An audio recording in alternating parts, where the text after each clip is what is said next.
111 साल पहले डूबा एक समुद्री जहाज लोगों को फिर से डरा रहा है और अपनी चर्चा करने पर मजबूर कर रहा है।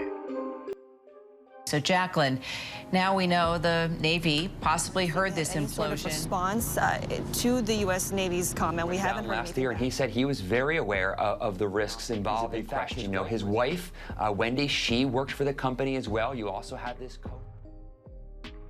ये वही टाइटैनिक है जिसने 1500 लोगों की जान ले ली थी और आज एक बार फिर से इसने 5 अरबपति जो कि एक टाइटन नामक पनडुब्बी में बैठकर इस डूबे हुए टाइटैनिक के मलबे को देखने के लिए रवाना हुए। लेकिन टाइटैनिक के मलबे से मात्र 1600 फीट पहले ही वो सब मौत के आगोश में समा गए। पानी के अत्यंत दबाव ने उस पनडुब्बी को चकनाचूर कर दिया। उसके मलबे तक को पूरी तरह से खोज पाना और उनकी डेड बॉडीज का पता लगाना तकरीबन नामुमकिन सा हो गया।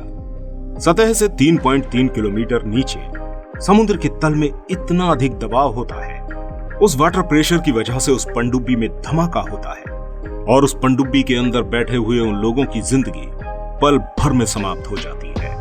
एक्सपर्ट्स का मानना है कि उस पनडुब्बी पर एम्पायर स्टेट बिल्डिंग जितना प्रेशर पड़ा होगा, चारों तरफ से उतना ही प्रेशर जितना कि एम्पायर स्टेट बिल्डिंग का वजन है।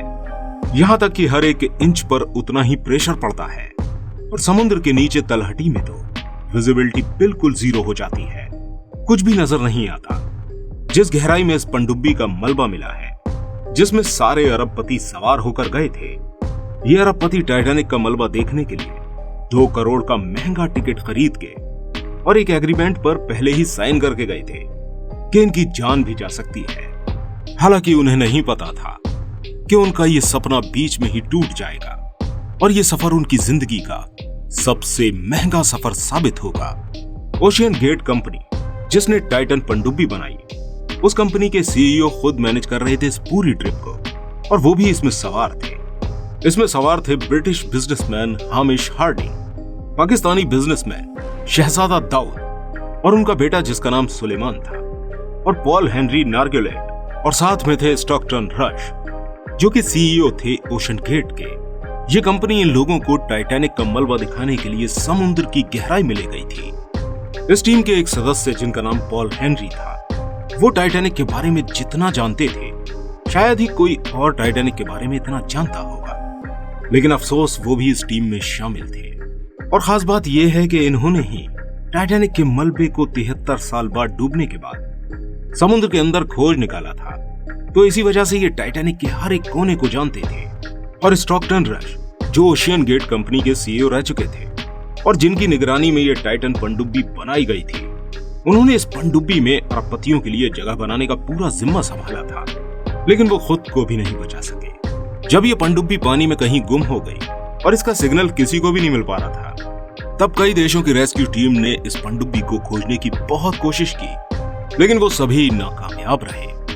आखिर में उन्हें हाथ आया टेलकॉन, जिसे देखकर उन्हें टाइटन का पता लगा। ये टाइटन पनडुब्बी का पीछे वाला भाग था। रेस्क्यू टीम्स जब आगे बढ़ी तब उन्हें एक जगह पर विस्फोट के निशान मिले और ये निशान टाइटन पनडुब्बी के कारण उत्पन्न हुआ था और इससे लोगों ने प्रमाणित किया कि यहाँ एक धमाका हुआ था और वह टाइटन पनडुब्बी के आकार के साथ बिल्कुल मेल खाता है।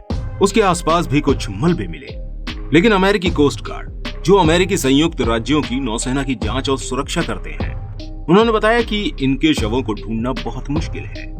दोस्तों, आपको बताना चाहते हैं कि कोस्ट गार्ड्स ने विमानों, जहाजों और सबमरीन के साथ 10,000 वर्ग किलोमीटर का समुद्री क्षेत्र खोजा था, लेकिन जब इनको नाकामी मिली, इसके बाद रिमोट ऑपरेटेड वाहन को भेजा गया जो कि पानी के अंदर जाकर जानकारियां लेकर आया। वो 72 घंटे बाद जब आकर मिला, उसके पास सबूत थे कि वो नीचे गए 5 लोग अब जिंदा नहीं है और उनके अवशेष मिलना भी अब मुश्किल है। दोस्तों, इस सब के बाद एक बड़ा सवाल खड़ा होता है, जो लोग इस प्रकार का टूरिज्म कराते हैं, इसमें जान जाने का कितना जोखिम होता है। दुनिया जानती है कि समुद्र की गहराइयां बेहद खतरनाक हैं। हालांकि इंसान चंद्रमा से लेकर मंगल तक पहुंच चुका है, यहां तक कि दूसरे ग्रहों पर कॉलोनी बसाने की बात कर रहा है, लेकिन वो अपनी ही धरती पर मौजूद समुद्र को अब तक पूरी तरह से समझ नहीं पाया है। एक्सपर्ट्स अक्सर ये बात मानते हैं कि समुद्र की गहराई को मापना अंतरिक्ष में जाने से कहीं ज्यादा रहस्यों से भरा है और कई गुना ज्यादा खतरनाक भी है। आखिर वो कौन सी चीज है जो समुद्र को इतना जानलेवा बनाए हुए है।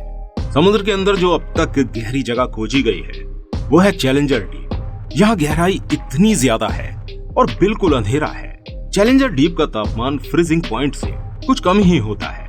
इस जगह जाने के बाद भी लोगों को ये पता नहीं लग सकता कि यहाँ जीवन है या नहीं, क्योंकि सी एनिमल्स भी वहीं रहते हैं जहाँ रोशनी हो। यहाँ पर दबाव 15,000 पाउंड प्रति वर्ग इंच है। ये धरती पर दबाव से 1000 गुना से भी ज्यादा है।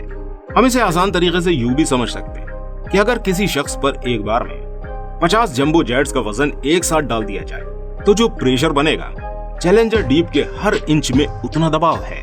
अब आप सोचिए कि टाइटन पनडुब्बी के साथ आखिर क्या हुआ होगा। जब चारों तरफ से पानी का प्रेशर उसके ऊपर पड़ा होगा तो जाहिर सी बात है उसमें धमाका हुआ होगा और पल भर में उस पनडुब्बी समेत उन लोगों का नामो निशान भी मिट गया होगा। दोस्तों, समुद्र के अंदर सिर्फ बड़े बड़े देशों की बड़ी बड़ी नेवी की सबमरीन्स जा सकती हैं, जिनके पास टेस्टेड पनडुब्बी होती हैं। अब कोई प्राइवेट कंपनी बेहद कम रिसोर्सेज के साथ और बहुत ही कम बजट के साथ और कम ट्रायल और टेस्टिंग के साथ नीचे समुद्र की तलहटी में उतरे तो ये कितना खतरनाक होगा। ऐसा ही कुछ हुआ ओशन गेट की टाइटन नामक पनडुब्बी के साथ। हालांकि इस पनडुब्बी की भी टेस्टिंग की गई थी। इस पनडुब्बी के ऊपर बताया गया था कि बहुत ही अच्छा मटेरियल यूज किया गया है, लेकिन वो भी शायद काम नहीं आ सका। हालांकि कोई भी टेक्निकल डिटेल्स अभी बाहर नहीं आ रही है, लोग सिर्फ अंदाजा ही लगा रहे हैं और शायद कोई एग्जैक्ट डिटेल कभी किसी को पता न लगे कि आखिर एक्सप्लोजन का कारण क्या था। दोस्तों, हालांकि ओशन गेट समुद्र के अंदर ट्रिप करवाया करती थी। ये डाइव 8 घंटे की होती थी। ऊपर एक शिप होती थी, उस शिप से उस पनडुब्बी का कनेक्शन होता था। इनको 2 घंटे तलहटी में जाने में लगते थे और 2 घंटे तलहटी से ऊपर आने में लगता था, और जो 4 घंटे बचते थे उसमें टाइटैनिक के मलबे को दिखाया जाता था और उसके बारे में बताया जाता था। ये एक एडवेंचर टूरिज्म था, लेकिन बहुत ज्यादा खतरनाक था और उसका नतीजा आखिर दुनिया ने देख ही लिया। अब आगे हमें ये देखना होगा कि इंटरनेशनल अथॉरिटीज इस प्रकार के खतरनाक और जोखिम भरे टूरिज्म पर बैन करने पर विचार करेगा या नहीं। क्या आगे जाकर कोई वैज्ञानिक इस प्रकार की पनडुब्बी में बैठकर समुद्र में रिसर्च कर पाएंगे या नहीं। क्या जब वो पनडुब्बी में जाएगा तो उसे डर लगेगा या नहीं। ये कुछ सवाल हैं जो पूरी दुनिया के जहन में घूम रहे हैं। दोस्तों, उन लोगों के साथ जो भी हुआ वो बहुत दुखदायक था और आगे कभी ऐसा हादसा ना हो, हम इसकी भी कामना करते हैं और उम्मीद करते हैं कि आगे इस प्रकार की जितनी भी सबमरीन हो और जितनी भी ऐसी टूरिज्म एजेंसीज हों, उनके ऊपर उस देश की अथॉरिटी कुछ ना कुछ रूल एंड रेगुलेशन फॉलो जरूर करवाएगी और 2 करोड़ जैसी मोटी रकम लेकर लोगों की जान को जोखिम में डाला गया।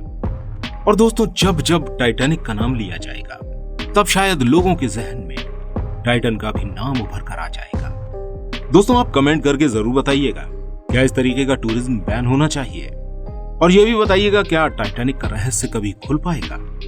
उम्मीद करते हैं वीडियो आपको अच्छी लगी होगी। वीडियो अगर आपको अच्छी लगी हो तो इस वीडियो को लाइक जरूर कीजिएगा और ऐसी ही वीडियोस को देखने के लिए हमारे इस चैनल को सब्सक्राइब जरूर कीजिएगा। मिलते हैं आपसे अगली वीडियो में, तब तक अपना बहुत सारा ध्यान रखिएगा।